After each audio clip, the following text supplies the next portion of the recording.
In this video, we'll demonstrate how to install a Rhino-Rack cargo case on a Pioneer platform.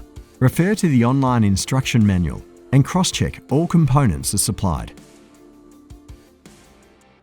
In addition to these components, you will also require a marker, power drill, 4mm and 7mm drill bits. On your Pioneer platform, choose where you would like to place your cargo case. Make sure to place the cargo case with the width end facing front to rear, not side to side. Make sure the case does not hang over the platform. The rectangular cutouts of your drilling jig are designed to line up with the channels in your Pioneer platform.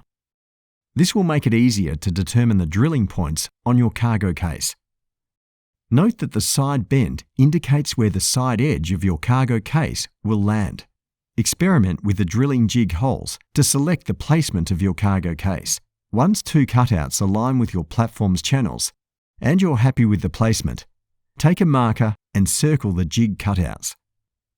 Flip the drilling jig and mark the same holes on the underside.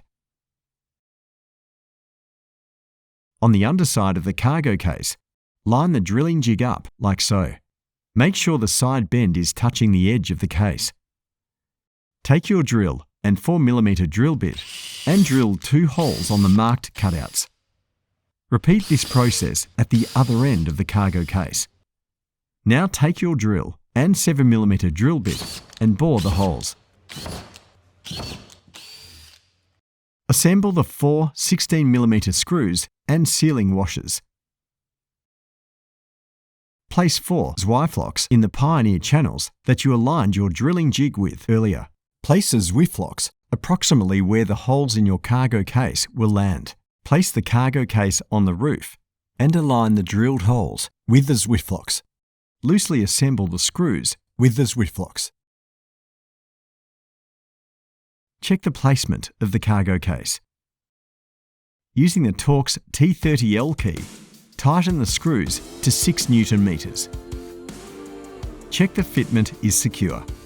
You are now ready to use your Rhino-Rack cargo case.